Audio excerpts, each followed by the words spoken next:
Bonsoir, merci Francis pour cette introduction si élogieuse, pour ton invitation. Et merci à la Cité, merci à vous d'être venus. Donc ce soir j'ai su un peu les plâtres, enfin plutôt vous, parce que j'ai jamais fait cette conférence, c'est original, puisqu'elle est à propos d'un bâtiment qu'on est en train d'achever à Paris, qui va être livré dans quelques semaines.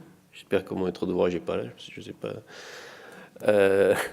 Mais genre un mois et demi. Donc c'est juste en train de se finir. C'est un bâtiment qu'on a commencé, dont on a fait le concours il y a une dizaine d'années. Et ce bâtiment, ça va être un peu le prétexte de discuter des attendus, pourquoi on a pris les décisions qu'on a prises, pourquoi le bâtiment est comme il est.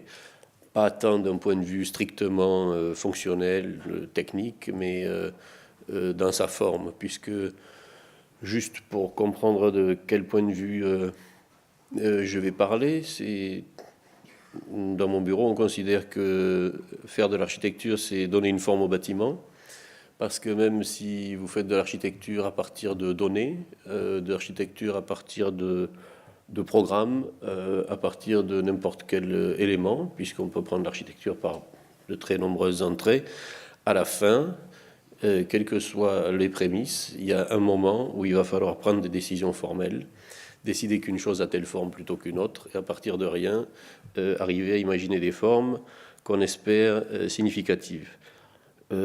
Par conséquent, pour nous, évidemment, faire des projets, c'est répondre aux demandes de nos clients. Et on est content d'avoir des clients, on est content qu'ils aient des demandes. Et c'est une stimulation pour nous. Mais fondamentalement, ce n'est pas ce qui nous intéresse le plus. Et surtout face à une assemblée comme ici, où il y a majoritairement des architectes et des étudiants en architecture, je pense, ce qui nous intéresse primordialement, c'est de faire de l'architecture juste pour que l'architecture continue d'exister et pour qu'elle continue d'exister en tant que médium sophistiqué dans la condition ordinaire qui est la nôtre. Donc on prend des programmes ordinaires, de toute façon toutes les constructions sont ordinaires aujourd'hui quasiment, même les supposés monuments sont construits quasiment avec les mêmes matériaux que le logement social ou que le logement tout court. Donc il y a une espèce d'uniformisation comme ça.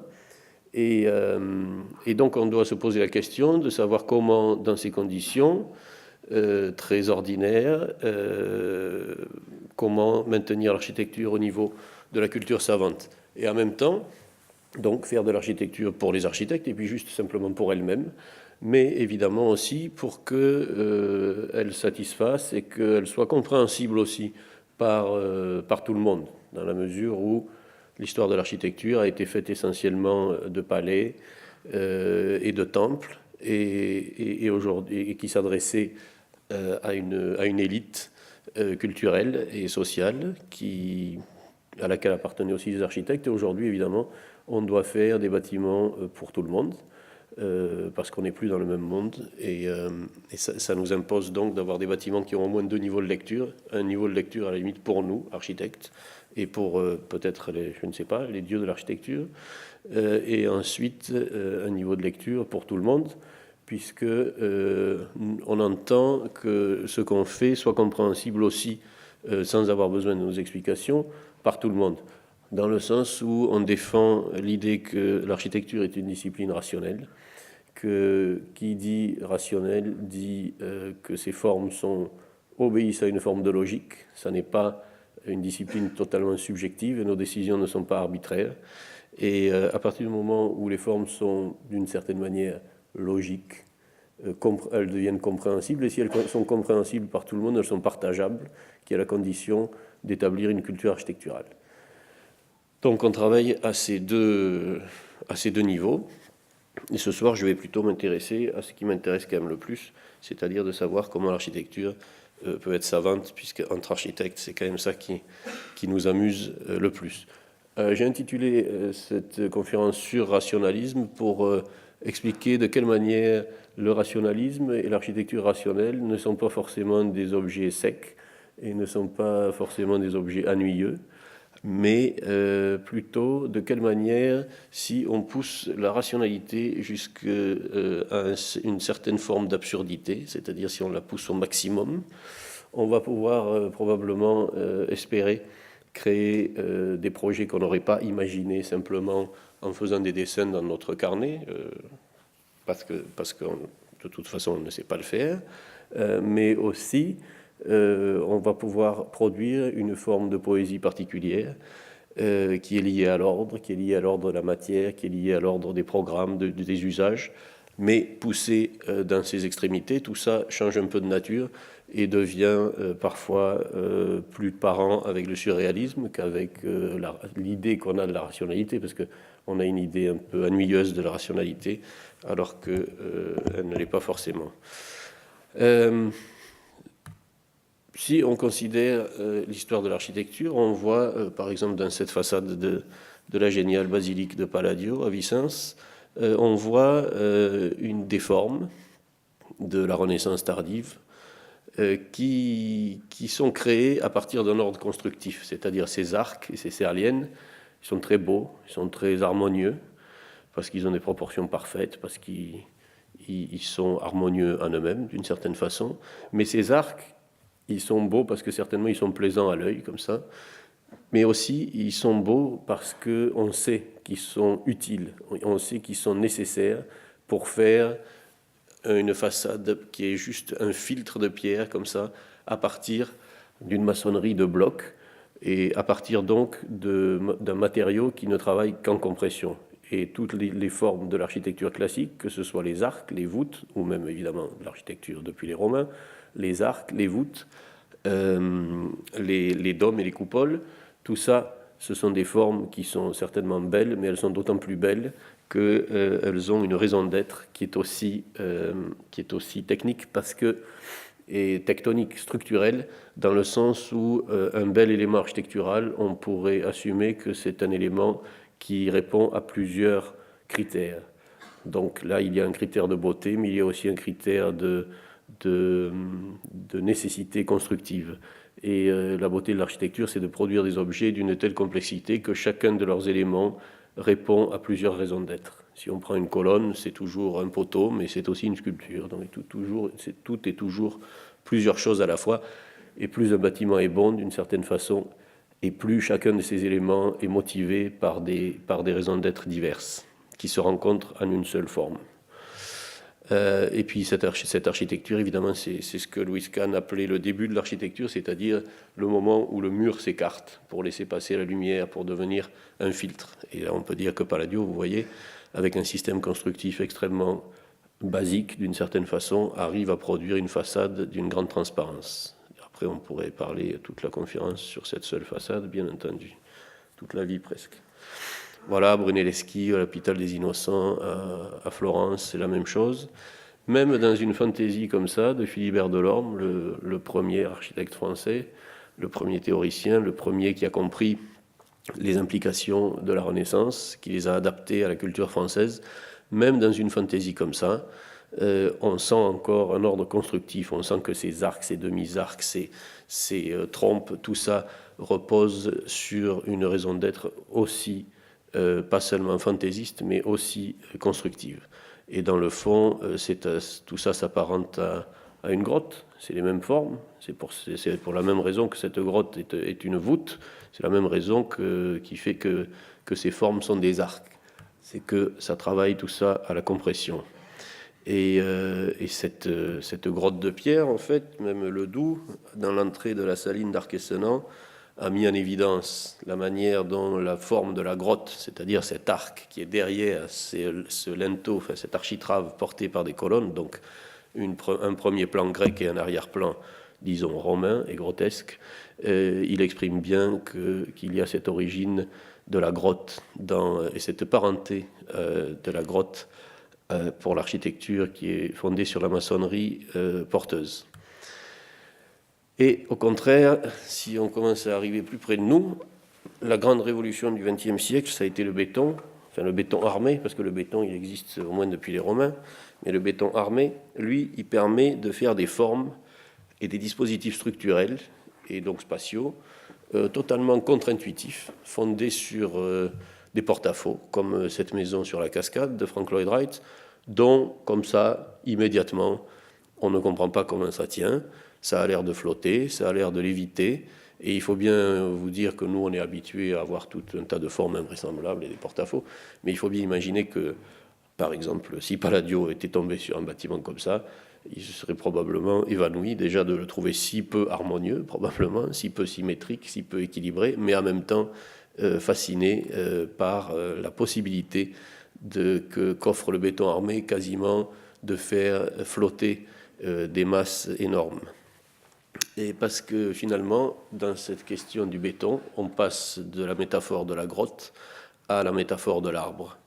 Et l'arbre, vous le voyez ici, dans la structure de l'immeuble de la rue Renoir de Perret, vous voyez bien que ça pose sur un seul poteau et ensuite ça part dans une arborescence qui repose sur la possibilité qu'a le béton armé de travailler à la fois en compression, en traction et en flexion. Et ça inverse complètement le cours tectonique de l'histoire et ça ouvre un monde de formes totalement nouvelles.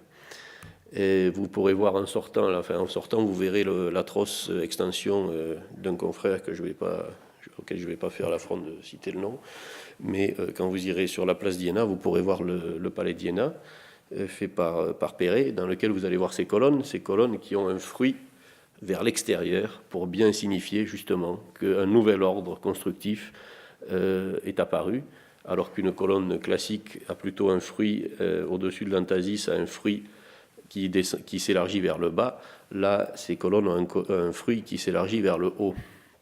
C'est ce qu'exprimera aussi chez Nohara, par exemple, cette possibilité de faire des arbres, de construire des arbres.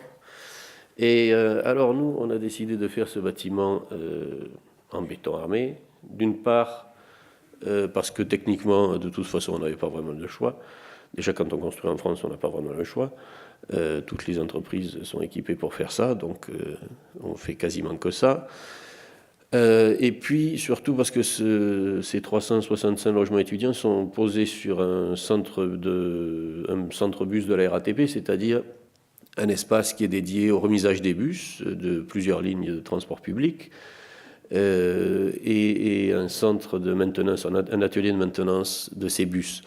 Donc on a une strate qui a des portées de 15 mètres, donc presque de génie civil, pour abriter les bus, puisque ce sont des espaces qui sont à l'échelle des bus et pas à l'échelle des hommes. Et au-dessus, on a des espaces à l'échelle des hommes qui ont des trames beaucoup plus étroites de 5 mètres. Et donc pour faire ce genre d'empilement, si on prend en plus les contraintes de sécurité incendie, on n'avait pas d'autre choix que de faire du béton. Une fois qu'on dit qu'on fait du béton, on se trouve face à cette matière, c'est-à-dire une matière totalement informe.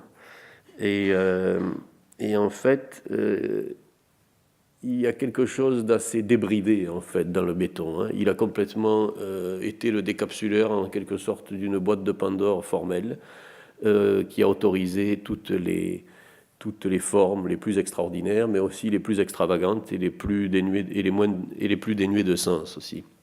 Et donc se pose la question, quand on construit un bâtiment en béton aujourd'hui, de ce qu'on doit faire de cette boue. C'est Rem Koolhaas qui parle du béton comme d'une boue, et c'est vrai que c'est pas réjouissant. Imaginez que un architecte de la Renaissance, il pouvait aller à Carrare, par exemple, dans la carrière, et puis choisir les blocs pour faire son bâtiment. C'est plus réjouissant que d'être là à 8h du matin devant un trou à regarder une toupie d'Eversis vomir sa boue comme ça. Donc c'est ce matériau si paradoxal, le béton. Et d'ailleurs Perret, qui est le premier architecte à s'être posé sérieusement la question de donner un ordre à ce béton, a bien expliqué que la puissance presque illimitée de ce mode de construction n'a pas que des avantages, elle autorise les pires les élucubrations, ça tient toujours. Il faut se servir du béton vertueusement. Ça tient toujours, effectivement, c'est ce qui fait qu'aujourd'hui, on ne se pose quasiment pas de questions constructives quand on fait un bâtiment. En tout cas, on peut éviter de se les poser, parce qu'ensuite, on fera tout ça en béton. Si ça ne tient pas, on rajoute des ferrailles, on épaissit un peu le voile, et puis ça finit toujours par passer. Donc il y a un côté comme ça un peu nihiliste dans le béton, dans le sens où il met totalement en crise les règles de construction habituelles, sans pour autant leur offrir de nouvelles règles, en tout cas pas explicitement. Donc c'est un matériau qui impose aux architectes de se trouver leurs propres règles. En ce sens-là, il est exigeant, il est dangereux, il est compliqué, mais en même temps, il est éminemment architectural dans le sens où faire de l'architecture, on peut considérer que c'est établir des règles pour faire un bâtiment, établir des règles pour donner une forme à un bâtiment, et que ces règles, elles ne s'élaborent pas comme ça dans le champ théorique pur, et puis ensuite on les applique comme si on était des machines. Non, on a quelques idées comme ça, on commence à faire des projets, on commence à les regarder, on commence à comprendre petit à petit quand on fait les premières hypothèses d'un projet, on se pose surtout, on ne trouve pas de solution, c'est surtout qu'on se pose des énigmes à nous-mêmes et que finalement le processus du projet va consister à résoudre une énigme qu'on s'est posée à soi-même. Et faire un projet, ça veut dire élaborer ses règles, avancer un peu naïvement, s'arrêter, considérer ce qu'on a fait, qu'est-ce que ça peut signifier, quelles règles on peut en tirer, et la règle s'écrit au fur et à mesure que les choses s'élaborent. Donc c'est pas un processus linéaire, c'est pas je pense quelque chose et puis je le fais. Non, c'est je pense, je le fais, je le repense, je le défais, je le repense, et comme ça on avance dans une sorte de... On avance en reculant parfois et à la fin, on arrive, on espère en tout cas, à quelque part.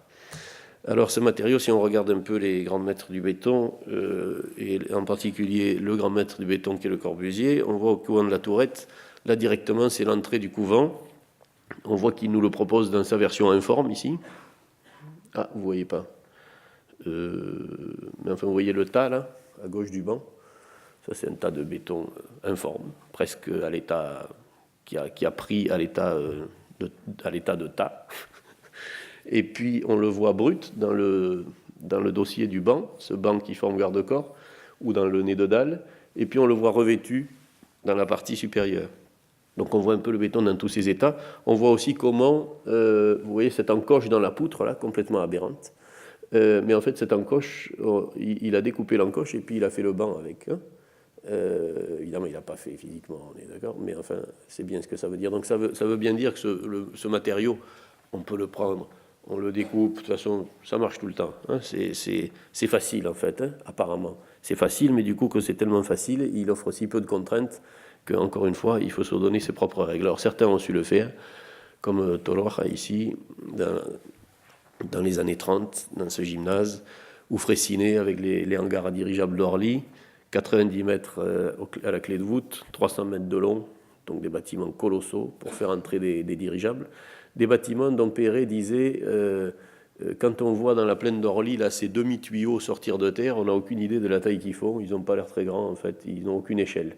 En revanche, quand on arrive dans la plaine de Chartres et qu'on voit la cathédrale de Chartres, disait-il, là, on comprend directement qu'elle rayonne dans tout l'espace, parce qu'elle a une échelle, parce que c'est de l'architecture. Alors que Fraissinet, évidemment, il avait du respect pour Fraissinet, mais pas pour son talent d'architecte, puisqu'il n'était pas architecte de toute façon. Donc voilà, si le béton sans règle, ça donne ça, des objets sublimes en fait, mais un peu monstrueux. Ça peut donner aussi, quand c'est si bien fait par Candela, des formes si rationnelles et si intelligentes, juste de travailler en coque comme ça. Vous voyez la finesse, à l'échelle du bâtiment, c'est comme une feuille de papier, comme quand on plisse une feuille de papier pour la faire tenir. Ou une autre version, encore Frank Lloyd Wright, qu'on avait vu tout à l'heure, où là, il imagine des maisons en Californie qui nomment textile blocks, donc des blocs de béton comme ça, des petits blocs qui sont comme tissés par les ferrailles en fait, comme vous voyez. Donc c'est des façades comme du tissu, comme un tissu en béton. D'un autre côté, vous avez l'intérêt de Le Corbusier pour toutes les traces que laissent les coffrages sur le béton. Le coffrage, c'est une nécessité. Au moment où Corbu construit Marseille, là, qui reste quand même le bâtiment le plus important du XXe siècle, certainement, il doit se poser la question de comment je dispose mes coffrages. Alors il les dispose de manière poétique, comme ça, de manière à créer des rapports de proportion, un ornement, et à donner à cette matière une présence si particulière.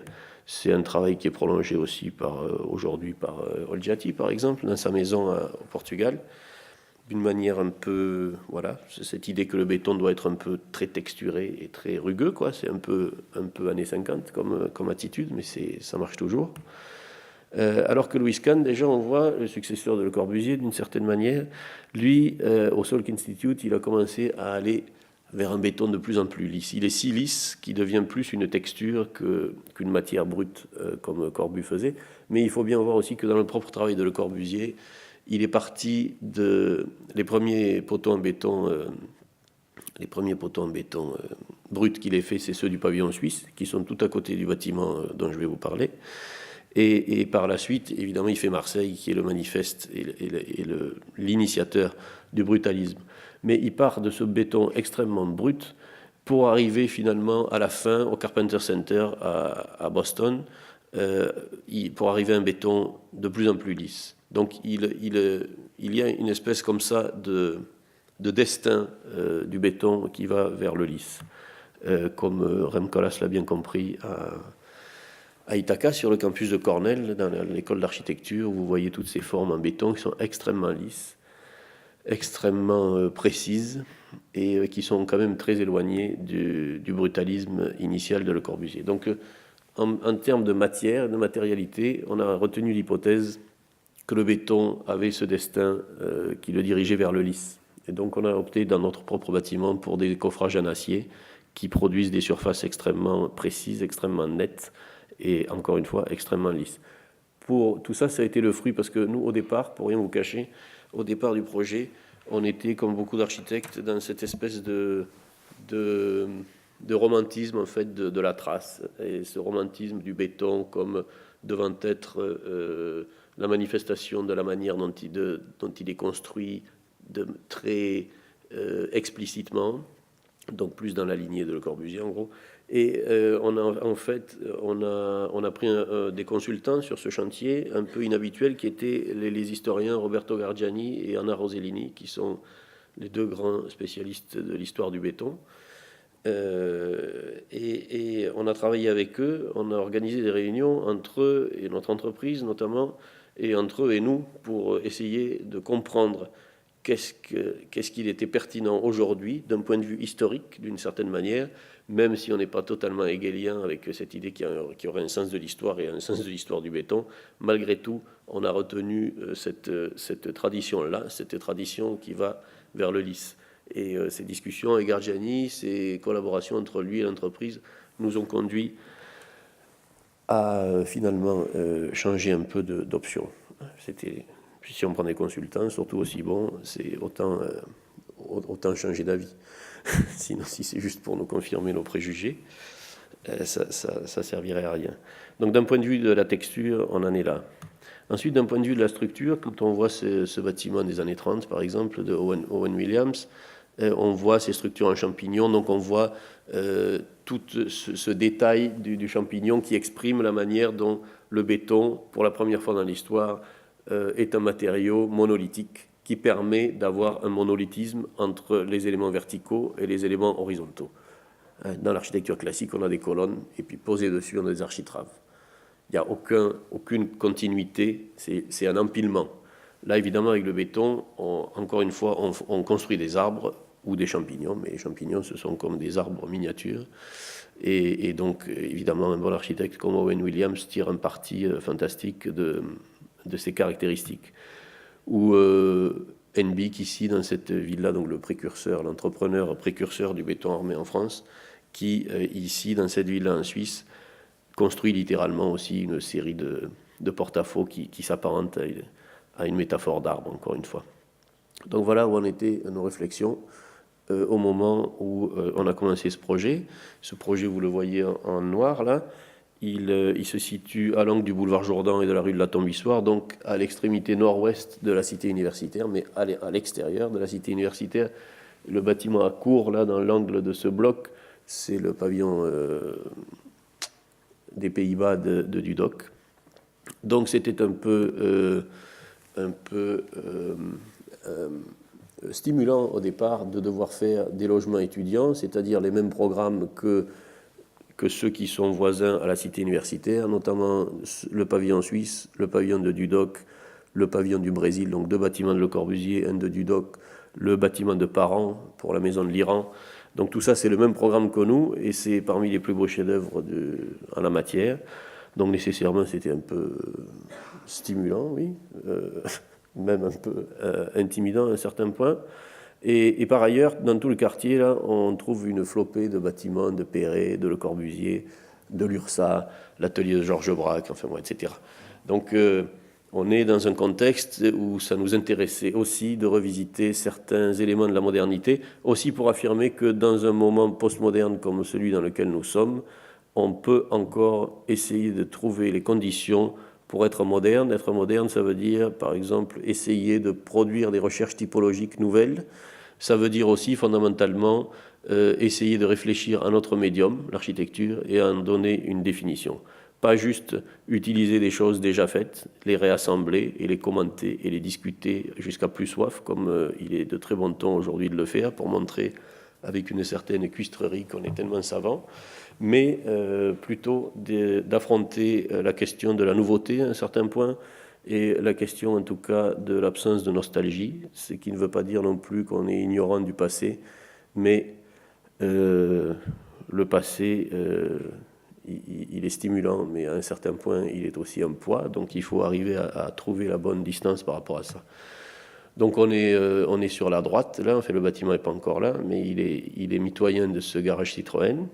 Et puis de l'autre côté du boulevard, on a toute la ceinture de HBM, avec tout cet effort architectural incroyable de qualité, tant de la part de la maîtrise d'ouvrage que des maîtres d'œuvre, qui ont constitué cette ceinture de logements sociaux extrêmement dense autour de Paris, mais souvent extrêmement qualitatifs, comme ceux de Solotaref, qu'on a la chance d'avoir juste en face de nous.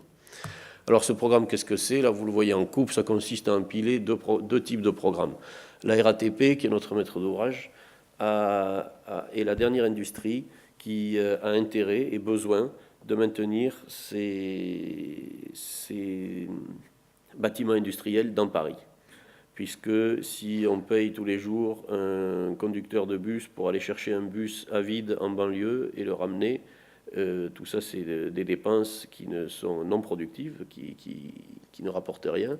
Donc, plus les centres-bus restent, et aussi c'est pareil pour le métro évidemment, plus les centres-bus restent dans le centre de Paris, et plus la RATP est efficace, plus votre bus a une bonne fréquence, etc. Donc, l'enjeu, c'est construire un grand outil industriel, c'est-à-dire globalement un parking de 200 places pour des bus, et au-dessus, qui est ici au niveau bas, à moins 6 mètres par rapport au trottoir, à peu près. Et puis au-dessus, vous voyez les deux bus là sur leur fosse, construire un atelier de maintenance de ces mêmes bus quand ils sont en panne, etc. Vous voyez ensuite que cet atelier, dans l'épaisseur de cet atelier, sur la rue, on a deux niveaux, qui sont des niveaux de bureaux dédiés à la RATP, qui font partie de cet équipement-là. Et au-dessus commencent les logements étudiants. Donc, c'est un empilement qui vise, c'est Rémi Ferredj, l'ancien directeur immobilier de la RATP, qui a imaginé ces démontages aussi ambitieux, qui ne se justifient que dans une ville dense comme Paris, bien entendu, enfin, ou dans une grande métropole dense, quoi. Et cet empilement, normalement, je ne vais pas vous bassiner avec des questions techniques, mais normalement, c'est interdit de faire ça pour des questions d'incendie, etc. Bon, donc on a trouvé, la RATP trouve les dérogations pour arriver à réaliser ça. Et l'objectif aussi de tout ça, c'est de prendre le prétexte de la construction d'un bâtiment industriel pour l'intégrer complètement dans le tissu urbain en le faisant surmonter par des logements. Donc non seulement on crée un outil industriel, mais on fait du logement social au-dessus. Et on loge une partie des gens qui travaillent là-dedans dans les logements au-dessus, et puis on offre aussi ces logements sociaux à des personnes qui sont en dehors de la RATP. Donc c'est toute une vision extrêmement sophistiquée et ambitieuse qu'ont nos clients, et qu'on était extrêmement fiers d'une certaine manière de servir, et qui, évidemment, là aussi, à propos de surrationalisme, quand on fait des objets comme ça, on est nécessairement, il faut qu'ils soient très rationnels, il faut que ça fonctionne, parce qu'il est inutile de vous dire que les ingénieurs de la RATP ou les mécanos de la RATP, là, ça les intéresse pas de savoir qu'il y a des logements au-dessus, par exemple. Ils veulent un bâtiment absolument qui est comme une machine, quoi. Et tout ça nous met en tant qu'architecte dans une situation si compliquée si contraignante qu'on est obligé et qu'on a l'opportunité en fait de justifier de solutions qui dans n'importe quel autre contexte seraient invraisemblables. Et donc on a là des occasions de projets formidables parce que ce sont des projets, des programmes par définition non normés. Donc en poussant la logique rationnelle encore une fois au maximum, on produit une architecture spécifique. Donc ce bâtiment, il a en gros cette forme-là. Ça, ce sont les logements étudiants. C'est une sorte de grande barre qui fait 100 mètres de long, 31 mètres de haut, et qui est découpée par une diagonale. Alors ça se présente comme ça. On avait la question, en fait, la question se posait à nous de construire 365 logements. Globalement, ça fait une communauté de 400 personnes, parce qu'il y a des logements doubles, etc. Donc ça fait 400 personnes qui vivent dans un bâtiment. C'est un grand bâtiment, mais en même temps c'est extrêmement dense, puisque chaque logement fait 20 mètres carrés, donc c'est une très forte densité. Et même si c'est un programme ordinaire, comme du logement, se pose quand même la question d'une forme de monumentalité domestique, dans le sens où une communauté de 400 personnes, ça doit se représenter à travers une architecture singulière. Parce que si on avait fait si on avait fait un bâtiment en béton avec un petit trou dedans pour chaque fenêtre et cribler la façade de 400 fenêtres pour faire une sorte d'hôtel Formule 1 plus grand, ça n'aurait pas été. Ça n'aurait pas été avec Paris, ça n'aurait pas été non plus pour la vie de ces étudiants. On peut faire une solution comme ça si on fait une façade de 20 mètres de long entre deux mitoyens, par exemple, mais passer une certaine échelle, nécessairement, la nature des problèmes se modifie. Et donc, on devait se poser la question de représenter la communauté de 400 personnes qui vivaient là. On ne voulait certainement pas le faire par des manipulations de façade arbitraires, du genre inventer la fenêtre triangulaire ou en forme d'étoile ou je ne sais quoi. Donc on a pris le parti d'une solution, c'est du logement social. On voulait que ce soit absolument égalitaire. Donc tous les logements sont le plus possible identiques. La façade est régulière, à la fois pour manifester ce caractère égalitaire, mais aussi évidemment parce que de la répétition naît une forme de beauté qui est typiquement architecturale, on va dire, que c'est la question de la répétition, c'est une question qui traverse absolument toute l'histoire de l'architecture. Cette barre, puisque c'est une sorte de grande barre de logement, on l'a découpée, et vous voyez cette diagonale, c'est une série d'espaces dédiés à la vie collective, d'espaces intérieurs qui sont en double hauteur et qui descendent en cascade les uns dans les autres pour faire un espace un peu piranésien, comme ça, et ça coupe le bâtiment en diagonale. Ça coupe le bâtiment en diagonale, ce qui signifie que tous les éléments sont interdépendants là-dedans. Parce que si on avait fait par exemple une faille tout empilée, on serait dans un système de travées dans lequel on pourrait rajouter des failles, en enlever, des travées, en enlever, la nature du bâtiment ne s'en trouverait pas modifiée.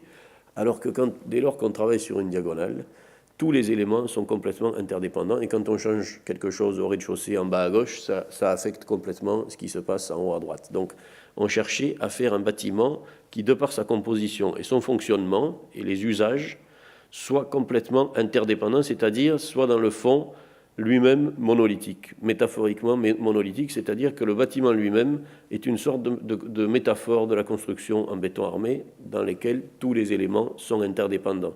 Un bâtiment en béton, ça n'est plus une série d'objets, de blocs maçonnés qui sont assemblés pour faire une façade classique. Non, c'est une structure dans laquelle le caractère monolithique confère une dimension totalement interdépendante. Donc le bâtiment lui-même est construit en béton et constitue une sorte de métaphore de la construction en béton. Cette question de l'interdépendance, on n'est pas les seuls à travailler dessus.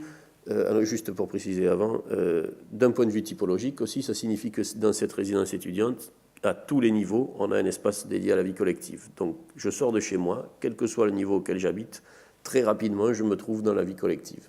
Donc ce qui pour nous aussi, évidemment, en termes d'usage était important, et aussi en termes d'une espèce d'utopie sociale liée à ça, et qui est liée aussi à l'histoire de la modernité. Donc pour nous, c'était une sorte, on pourrait dire, de bâtiment en Narkomfin de Ginsburg, l'architecte constructiviste qui, dans les années 20, a inventé un des premiers immeubles de logement très expérimentaux dans lesquels des espaces entiers étaient dédiés à la vie collective. Lui, il les avait mis à l'horizontale, nous on les met en diagonale. Dans le fond, cette diagonale, elle rappelle aussi certaines racines constructivistes de notre projet. Cette diagonale, c'est aussi la dynamique des photos des cadrages obliques de Rodchenko, par exemple. Et puis aussi, cette diagonale, elle se termine en bas à gauche par un hall, qui est le hall d'accès. Et ce hall d'accès, il est directement connecté sur le boulevard Jourdan, c'est-à-dire que d'une certaine façon, cette diagonale, elle fait entrer l'énergie urbaine du boulevard Jourdan avec le tramway et tous les transports publics et toute la circulation jusqu'en haut du bâtiment. Oui, je voulais dire autre chose, mais j'ai oublié, c'est pas grave. Cette question de l'interdépendance, on n'est pas les seuls à travailler dessus, évidemment. Toujours Olgiati, par exemple, dans ce concours pour le Learning Center de l'EPFL à Lausanne, produit cet objet qui a comme raison d'être de tout mettre en interdépendance, c'est-à-dire les escaliers sont porteurs, ces éléments structurels sont extrêmement étranges, mais tout ça est censé être absolument rationnel. Mais selon nous, il résulte de tout ça un espace bien trop spectaculairement complexe. Nous, ce qui nous intéresse, c'est de faire des objets apparemment simples, dans lesquels on a implosé énormément de complexité. Mais il faut qu'à la fin, ça se résolve en une chose très simple. C'est apparent. C'est apparent, et cette complexité qui est comme condensée, un peu précipitée au sens chimique, à l'intérieur d'une forme apparemment simple, c'est elle qui garantira que le bâtiment restera intéressant longtemps. Sachant que les objets qu'on produit, quand on est architecte, ils durent longtemps. Donc faire un bâtiment qui est bien et qui réussit le jour de la livraison, bon, on n'arrive pas toujours, mais enfin, c'est pas trop dur. Mais 10 ans, 20 ans, 30 ans après, il faut que le bâtiment soit toujours actuel. Et la manière qu'il a d'être toujours actuel, c'est qu'il libère encore de la complexité. Vous pouvez être passé devant pendant 20 ans, et puis un matin, vous allez arriver là, et parce que la lumière sera d'une certaine manière, parce que vous serez de telle humeur, vous arriverez encore à apprendre quelque chose de ce bâtiment. Si vous passez tous les jours devant le centre Pompidou, par exemple, vous pensiez avoir tout compris, que c'était des tuyaux de la structure extérieure la première fois, mais finalement, c'est un bâtiment qui est capable de vous apprendre quelque chose tous les jours que vous passez, ou le Palais d'Iéna, dont je parlais tout à l'heure, qui est juste devant la porte, là, évidemment, aussi. Donc, cette forme d'interdépendance-là, si manifeste et si spectaculaire, ne nous intéresse pas, aussi parce qu'on a la conviction que, comme le dit Robert Bresson, la faculté de bien me servir de mes moyens diminue lorsque leur nombre augmente. C'est-à-dire, ce qui nous intéresse, c'est de mettre en œuvre une forme d'économie de moyens, sachant que là, disons que je ne craindrai pas de paraître dogmatique, mais toute œuvre, quel que soit son médium, toute œuvre intéressante met en œuvre une forme d'économie de moyens. Pour moi, les œuvres qui ne mettent pas en œuvre une forme d'économie de moyens ne m'intéresse pas. Donc là-dedans, il y a une économie de moyens qui est recherchée apparemment depuis le début, mais qui n'est pas le résultat d'une sorte de démarche. C'est juste un peu a priori. Et il est manifeste qu'un bâtiment comme ça recèle énormément de décisions arbitraires, alors que nous, ce qui nous intéresse, c'est plutôt de disparaître, de devenir anonyme, de devenir presque sans volonté et de nous laisser traverser juste par les nécessités de l'architecture et que l'architecture parle à travers nous comme si on était d'une certaine façon des sortes de chamans en fait, que dans un état de transe et d'abandon, l'architecture puisse parler à travers nous malgré nous.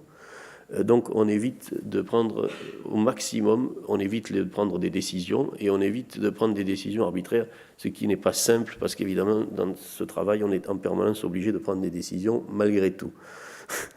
Donc c'est un peu paradoxal, mais ce qui nous intéresse c'est cette forme de simplicité qui est un aboutissement mais qui n'est pas un commencement.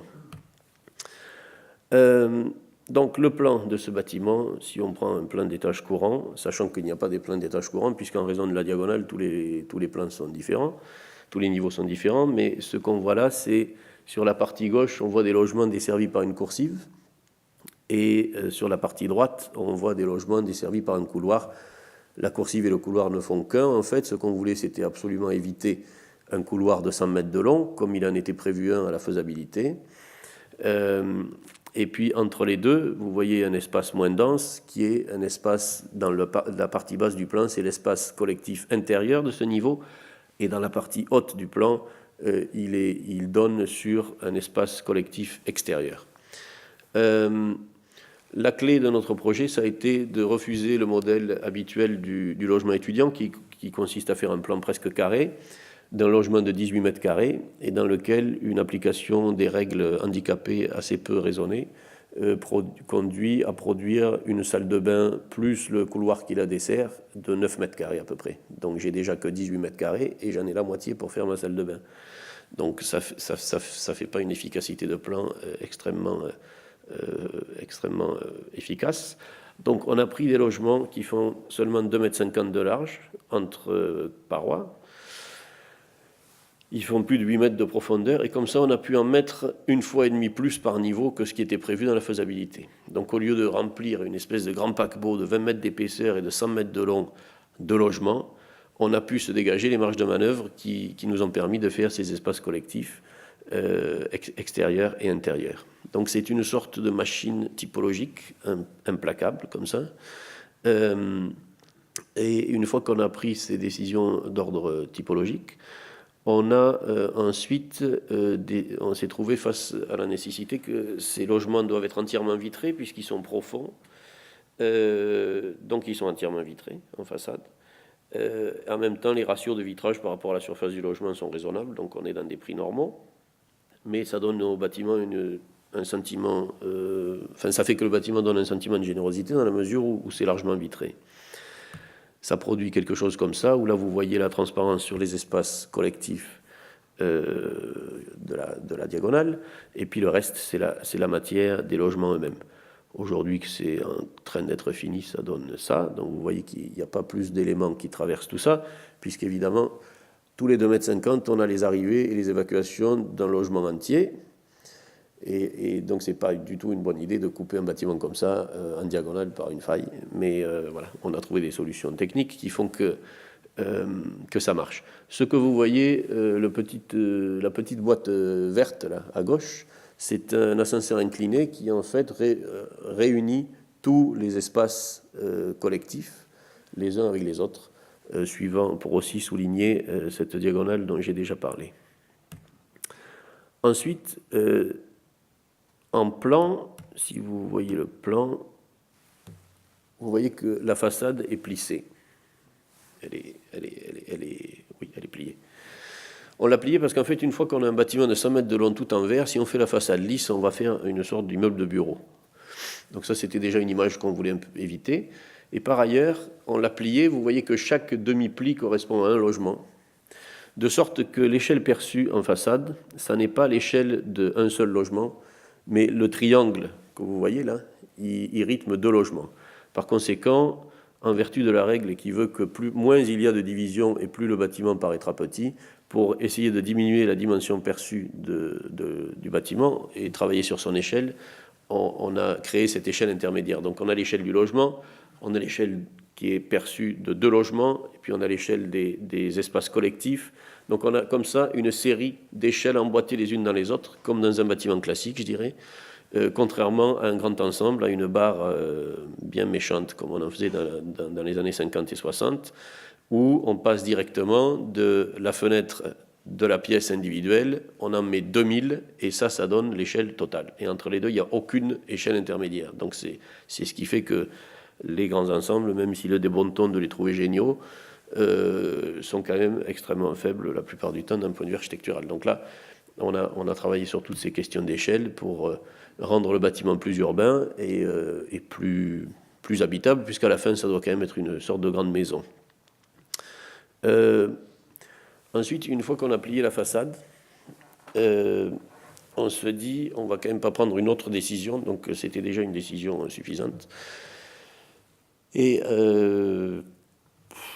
c'est un peu ennuyeux, mais il existe une règle de sécurité incendie qui s'appelle la règle du C+D, qui, pour éviter que le feu se propage d'un étage inférieur à un étage supérieur, on impose aux flammes de parcourir un certain parcours sur un matériau non combustible, en l'occurrence du béton.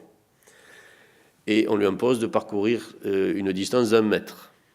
Cette distance, elle est calculée, si on regarde la coupe, il faut que la distance de la façade verticale plus le retour horizontal jusqu'au vitrage fasse 1 mètre. À partir du moment où on a nos dés de dalle alignés tous sur l'alignement sur rue, quand on plisse la façade, quand on a un petit C horizontal, on a un grand D vertical, et vice-versa. Ça veut dire que, je ne sais pas si vous avez réussi à suivre, parce que... en tout cas, ça veut dire une chose simple, c'est qu'on a pris les plis de la façade en plan, on les a relevés à la verticale en façade pour produire ces triangles que vous voyez. C'est la même géométrie, mais construite en béton, et qui sont des sortes de pare-feux, en fait. C'est des retombées qui sont des pare-feux. Ça donne aussi son expression au bâtiment, mais pas parce qu'on aime spécialement les triangles, mais parce que c'était logique, à partir du moment où on avait pris cette première décision de plisser la façade comme ça, d'arriver à une solution de ce type. Donc à partir de là, on est presque en écriture automatique. On est juste à écouter ce que le projet veut devenir et brutalement appliquer une logique irraisonnée. Il y a une forme un peu de folie paranoïaque là-dedans, dans le sens où on prend une logique, on la pousse au maximum, comme fait un fou qui n'est pas capable de négocier avec la réalité, parce qu'il a une seule forme de logique. Et une fois qu'on a fait ça, se pose la question que vous voyez qu'on a des poteaux là, pour écarter les deux parties du bâtiment pour produire les espaces collectifs. Au centre, on doit mettre des poteaux. Ces poteaux, soit on les fait en forme de poteau, extrudés, soit on prend la même géométrie de triangle là et on les met face à face. Et comme ça, on crée ces poteaux.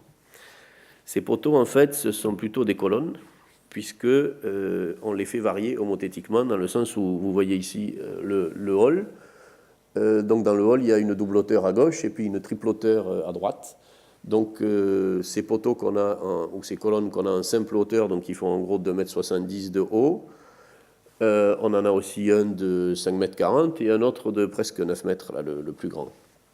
Et donc ça varie homothétiquement. Là aussi, on n'a pas pris d'autre décision que de choisir cette forme pour que toute la géométrie du bâtiment et toute sa forme soient en quelque sorte texturées dans le même registre formel, comme une architecture classique dans laquelle, une fois qu'on a décidé de l'ordre qu'on utilise, ensuite tous les détails découlent presque mécaniquement l'un de l'autre et produisent une forme de... Je ne sais pas si chez nous ça produit une harmonie, ça produit au minimum une forme de cohérence. Les éléments en fait qu'on avait à notre disposition pour faire ce bâtiment, ce sont des logements, donc des chambres en gros, enfin des tout petits logements, un système de desserte et des espaces collectifs. Donc on les a, ça c'est une vue axonométrique d'un extrait du plan. On a la coursive qui se transforme en couloir, qui est comme une rue, parce que oui, une chose que j'ai oublié de préciser, excusez-moi, la RATP est maître du jeu dans un projet comme ça. Donc les logements, ils n'ont pas le droit de toucher le sol presque, parce que tout le rez-de-chaussée est dédié aux bus. Donc on devait toucher le sol par le minimum d'espace possible. Donc on a juste ce hall à l'extrémité du bâtiment qui nous permet de garder tout l'espace cohérent pour la RATP dans le reste du plan. On n'est pas criblé d'entrée, par exemple. À partir du moment où on ne peut pas toucher le sol, on a décidé de créer des sols artificiels. Donc ces coursives, ce sont comme des rues suspendues, dans la tradition de Tim Ten, par exemple. Et donc on a ces coursives couloirs, qui sont des rues, on a les logements qui sont des maisons, on a les espaces collectifs intérieurs qui sont des bâtiments publics, et on a les espaces collectifs extérieurs qui sont des places publiques. Et on a l'ascenseur incliné qui est un système de transport intégré. Donc comme ça, c'est une sorte de ville condensée pour cette communauté de 400 personnes, et on travaille sur cette question du fantasme d'une architecture qui est capable de produire la ville elle-même, ou de se produire elle-même comme une ville.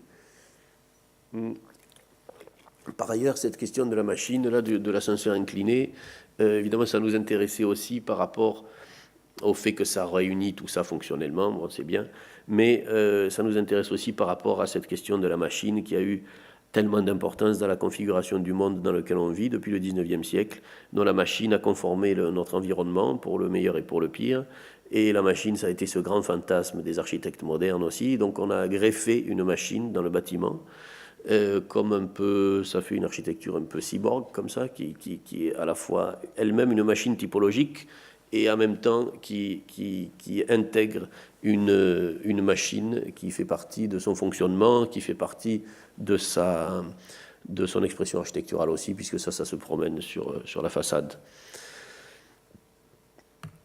Et donc ces espaces collectifs, voilà, là vous voyez la vue d'un espace collectif intérieur vers un espace collectif extérieur.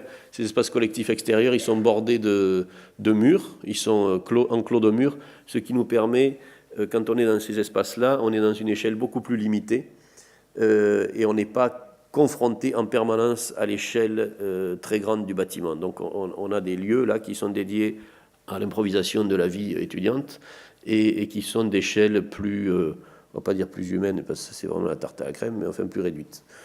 Et là-dedans, on peut faire ce qu'on veut. Enfin, j'espère que les gestionnaires, là, le Crous, laisseront faire les étudiants un peu ce qu'ils veulent, même s'ils ont tendance à considérer les étudiants comme des hooligans. Et donc, on pourra voilà, faire du ping-pong, de la varap, du cinéma, toutes sortes de choses, surtout que nous n'imaginons pas. Et quand on est sur les coursives, on a ces séries de murs assez abstraits comme ça qui enclosent les patios. Et puis quand c'est construit, ça fait ça. On a ce grand escalier là qui dessert 10 niveaux en ligne droite. Sur cet escalier, on est très intéressé par trouver des logiques de forme, comme vous avez sans doute compris. Et on est toujours fasciné par le fait que quand on regarde un escalier de face, en fait, c'est une série de lignes horizontales, parallèles les unes aux autres, avec un début et une fin. Et quand on regarde un texte sur une page, c'est aussi une série de lignes horizontales avec un début et une fin. C'est-à-dire que même si ce sont des objets qui n'ont apparemment rien à voir, formellement, ils ont la même structure. Et comme ils ont la même structure, ils ont à un certain point les mêmes qualités. Un texte a besoin d'être aligné et on a besoin de pouvoir le parcourir avec un certain ordre. Et un escalier, pareil. Donc, pour parler de ça et parler de ces grandes structures formelles qui organisent la réalité, en fait, que ce soit les lignes parallèles, les lignes concentriques, par exemple, et on peut en trouver d'autres, ce sont des organisations qu'on trouve à la fois dans la nature, dans les productions humaines et dans toutes sortes de productions humaines qui apparemment n'ont rien à voir les unes avec les autres, mais qui en fait ont une correspondance. Donc, sur cet escalier, sur les contre-marches, on va écrire un texte sur les 10 étages. Quand on va lire la première ligne, ça va marcher en montant évidemment, en descendant on ne va pas pouvoir lire, puisque c'est sur la contre-marche. Donc la première phrase sera sur la première contre-marche, et puis en montant comme ça, on fait tout un parcours. Et ce texte, ce sera le texte de la voix off du film de Chris Marker, La Jetée, qui est ce film qui nous a toujours beaucoup inspiré, parce que c'est un film qui, pour le coup, met en œuvre une économie de moyens absolument drastique, puisqu'il est constitué non pas d'images mobiles, mais d'une série de plans fixes, enfin de photos, qui sont montées avec une voix off. Et ça fait du cinéma, parce que le cinéma, c'est avant tout, si on le réduit, si on réfléchit à ce qu'est le cinéma en tant que médium, comme nous on réfléchit à ce qu'est l'architecture en tant que médium, ce sont des séries d'images qui s'enchaînent, qui se montent dans un certain ordre pour établir un récit avec du son. Enfin, même pas toujours avec du son, mais aujourd'hui avec du son. Et donc la voix off de La Jetée, on va écrire tout le texte comme ça. Et il se trouve que quand je descends cet escalier, si je continue toujours tout droit, j'arrive sur les pistes d'Orly. Et La Jetée, c'est en fait la toiture d'Orly dans le film. Donc on a ce lien comme ça avec Chris Marker et avec La Jetée, et qu'on va pouvoir manifester de cette manière-là. Et on a aussi proposé que la résidence elle-même s'appelle Chris Marker. Et on est très content de pouvoir rendre hommage à la fois à Marker et de pouvoir manifester que finalement un escalier c'est une sorte de livre aussi. Enfin, on peut le voir comme une sorte de livre. Ensuite se pose la question, là je vous ai raconté le projet à partir de la réglementation incendie, c'est vrai, il y avait cette entrée. Mais après, vous voyez ici cette photo de Brassailles qui bizarrement s'appelle La maison que j'habite. Et Brassailles, donc, c'est ce grand photographe surréaliste, et ça représente une série de cristaux. Donc c'est pas une maison, mais c'est des formes qui s'apparentent en fait à des formes architecturales, parce que dans leur structure chimique, elles ont une structure en fait atomique qui est cubique et qui donc produit des cubes, comme des formes architecturales. Si on agrandit ça, on pourrait en faire un bâtiment. Et il y a cette dimension dans le béton qui nous intéresse aussi, c'est un matériau qui permet de faire de grandes portées, de grands bâtiments, des choses monumentales, mais en même temps, c'est un matériau chimique. C'est un matériau, la prise du béton, c'est une réaction chimique. Quand je construis avec des blocs de pierre, je n'ai pas de chimie qui intervient là-dedans. Quand je construis avec du béton, ceux qui traînent sur les chantiers, ils savent que si on pose les mains sur un coffrage d'un béton qui est en train de prendre, c'est chaud, parce que cette réaction chimique dégage de la chaleur. Donc, et la qualité du béton, elle se juge tous les jours. Là, on avait évidemment, comme dans n'importe quel chantier de béton, on avait des personnes qui étaient dédiées au fait d'aller prélever dans des éprouvettes le béton qu'on mettait en œuvre ce jour-là pour vérifier que d'un point de vue chimique et d'un point de vue de constitution très fine, il était conforme au marché et à la résistance qui devait être la sienne pour constituer l'ouvrage auquel il était dédié. Donc il y a cette dimension atomique et cette dimension d'une micro-échelle dans le béton qui est totalement capitale, que Siegfried Giedion, le grand historien de la modernité, enfin de l'architecture moderne, a en son temps souligné. Donc il y a cette dimension millimétrique, et c'est aussi quelque chose qui nous intéresse dans le sens où la question de la réaction chimique et de la dimension atomique, comme ça, c'est aussi une question qui engage une sorte de secret de la forme, en fait, comme presque une raison d'être cachée de la forme. Et donc ça nous intéressait. Et puis on avait aussi cette citation de Breton qui nous plaisait. « Nul plus haut enseignement artistique ne me paraît pouvoir être reçu que du cristal. L'œuvre d'art, au même titre d'ailleurs que tel fragment de la vie humaine considéré dans sa signification la plus grave, me paraît dénuée de valeur si elle ne présente pas la dureté, la rigidité, la régularité, le lustre sur toutes ses faces extérieures et intérieures du cristal. Qu'on entende bien que cette affirmation s'oppose pour moi de la manière la plus catégorique, la plus constante à tout ce qui tente esthétiquement comme moralement de fonder la beauté formelle sur un travail de perfectionnement volontaire auquel il appartiendrait à l'homme de se livrer. Je ne cesse pas, au contraire, d'être porté à l'apologie de la création de l'action spontanée, et cela dans la mesure même où le cristal, par définition non améliorable, en est l'expression parfaite. » C'est-à-dire une citation dans laquelle, d'un côté, on a la pureté et la dureté du cristal qui est mise en avant, mais aussi le caractère implacable, le caractère non décisionnel du cristal. Il ne peut pas être modifié, il est comme ça à l'état naturel. Et donc, ça nous paraissait aussi être une sorte d'éclairage métaphorique assez intéressant pour le béton, qui parlait de sa structure atomique, mais qui parlait aussi de son aspect et du caractère très très dur qu'a le béton. Le béton, je veux dire, c'est dur physiquement, mais c'est aussi dur dans son aspect, c'est dur dans son image. Hein, donc, on avait tous ces rapprochements qui nous intéressaient. C'est proche de l'écriture automatique qu'a inventé Breton, tout ça. Et nos colonnes, là, vous voyez que même quand elles étaient ratées, on les faisait casser, quoi, elles se tiennent, quoi. Hein. On peut la prendre, la jeter, et ça a la solidité du cristal. Hein. C'est indestructible, même à l'état de ruine, comme ça, comme presque dans sa fosse de cimetière, là, elle a encore la même forme. Et donc ce sont ces formes aussi qui nous ont intéressés. Donc dans tout ça, il y avait cette cohérence. C'est pas seulement les pompiers qui nous ont dicté la forme du bâtiment, quoi, si vous voulez. Mais ça nous intéresse de jouer avec la règle complètement ennuyeuse des pompiers pour produire des formes qu'on trouve par ailleurs significatives. Dans le sens aussi où ces colonnes, elles travaillent à la compression. Et quand on travaille à la compression, pour éviter le flambement, c'est-à-dire quand j'appuie sur quelque chose qui est trop faible, en fait, vous savez que ça se déforme, ça flambe. Pour éviter que ça flambe, il me faut de la matière. Là où il faut le plus de matière, c'est à mi-hauteur, parce que c'est là que l'effort est le plus grand.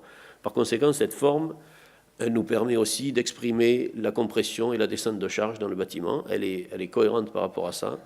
Et évidemment, elle affine le poteau, et comme dirait Perret, elle fait chanter le point d'appui, j'espère en tout cas, c'était notre objectif.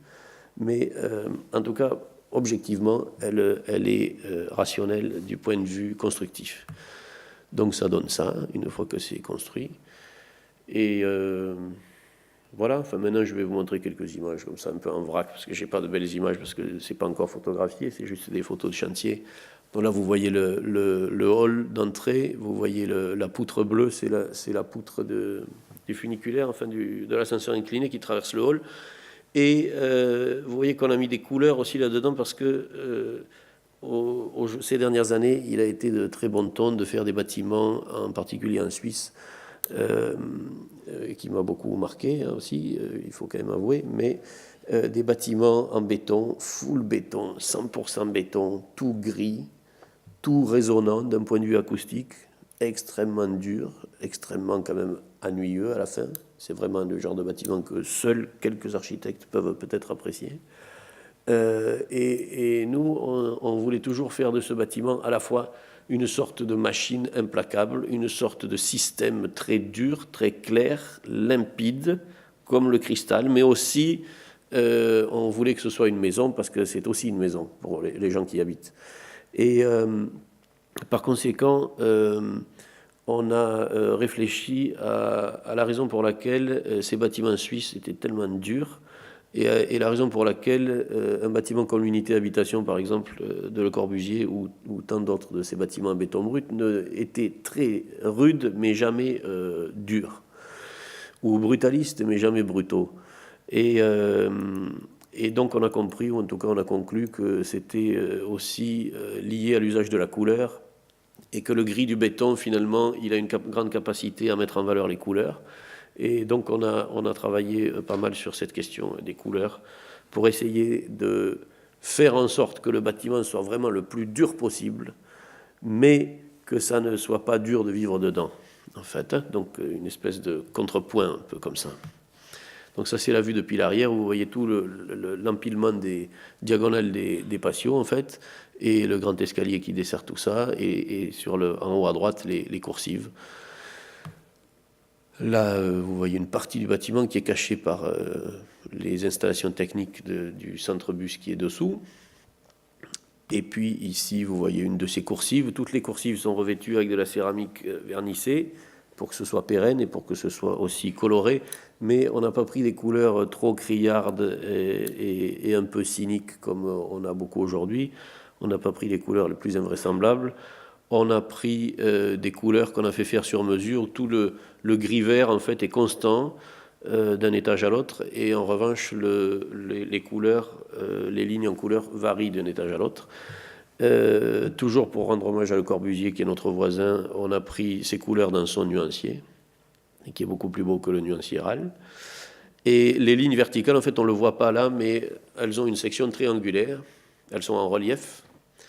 Ce qui fait que quand on voit dans la perspective des coursives, qui est très longue parfois, comme il n'y a que les éléments en couleur qui sont en saillie, avec la règle perspective, ça fait que la coursive devient monochrome. Et quand on marche, elle change de couleur, en fait. Et ces céramiques, elles ont la même section que les triangles des façades. Donc c'est aussi un relief triangulaire pour encore, à cette échelle-là, réitérer la même chose qu'à plus grande échelle. Donc de sorte comme ça qu'on a une sorte de dimension qu'on va dire fractale, pour rigoler, dans le bâtiment. Mais l'architecture classique, c'est certainement la première architecture fractale, hein, celle qui décline les mêmes détails à toutes les échelles. Et puis vous voyez que ces deux portes ont des couleurs différentes. En fait, une autre dimension qui nous intéresse dans le béton, c'est le fait que le béton garde toujours la mémoire des conditions climatiques du moment où il a été coulé. Donc sa couleur, sa texture, son aspect change toujours un peu en fonction du taux d'humidité, de la rapidité à laquelle il a fait sa prise, s'il faisait chaud, s'il faisait pas chaud, etc. Donc le béton a cette capacité comme ça à encapsuler du temps, d'une certaine façon, encapsuler de la mémoire, d'une forme de mémoire. Et ça nous intéressait aussi, ce caractère temporel et mémoriel du béton. Et pour le souligner ou pour l'exprimer d'une autre manière, on a relevé la couleur du ciel à Paris pendant la première année de coulage du béton. Et en gros, ça a duré 1 an, donc pendant presque toute la durée du coulage. Et on a la chance d'avoir 365 logements, donc 365 portes de logements. Et on a donné 365 couleurs à ces portes. Et chaque porte a la couleur d'un jour de l'année, de la première année de coulage du béton. Et donc elles sont numérotées avec la numérotation officielle du Crous en haut, et puis en petit, en partie basse, elles porteront la date de ce jour-là. Et elles sont mises dans l'ordre, c'est-à-dire que ce n'est pas nous qui choisissons, parce que s'il fallait choisir encore des couleurs dans un certain ordre, là, on y serait encore à choisir, alors que là, on fait ça automatiquement, c'est juste le calendrier qui dicte, et vous voyez que ce jour-là, enfin ces 2 jours-là, il n'a pas fait beau sur la date de gauche, il a fait plus beau sur la date de droite. Donc comme ça, on a tout un camailleux de gris, de bleu, qui a beaucoup amusé l'entreprise. Inutile de vous dire. Et là, vous voyez une mauvaise photo de la cascade d'espace collectif intérieur, et puis ici d'un patio extérieur. Et puis en fait, tous ces cercles-là, quand on les enquille dans la perspective, en fait, ça devient une espèce d'œil d'espace qui nous regarde comme ça. À une extrémité, c'est doublé par un miroir, de sorte que cette perspective un peu psychédélique, elle fait 60 mètres à peu près. Donc doublée, elle fait 120 mètres. Donc c'est un espace presque, comment dire, je ne sais pas, virtuel, ou je ne sais pas comment on peut dire, qui est plus grand que le bâtiment lui-même, en fait. Juste par la disposition des éléments les uns par rapport aux autres. Et puis, voilà, sur la rue, ça va donner un peu quelque chose comme ça. Donc, voilà, un peu quelques-unes des raisons qui nous ont poussés à faire ce bâtiment de la manière dont il est. Et voilà, maintenant, bientôt, vous pourrez aller le visiter. Comme ça, parce que c'est quand même sur place qu'on se fait une bonne idée.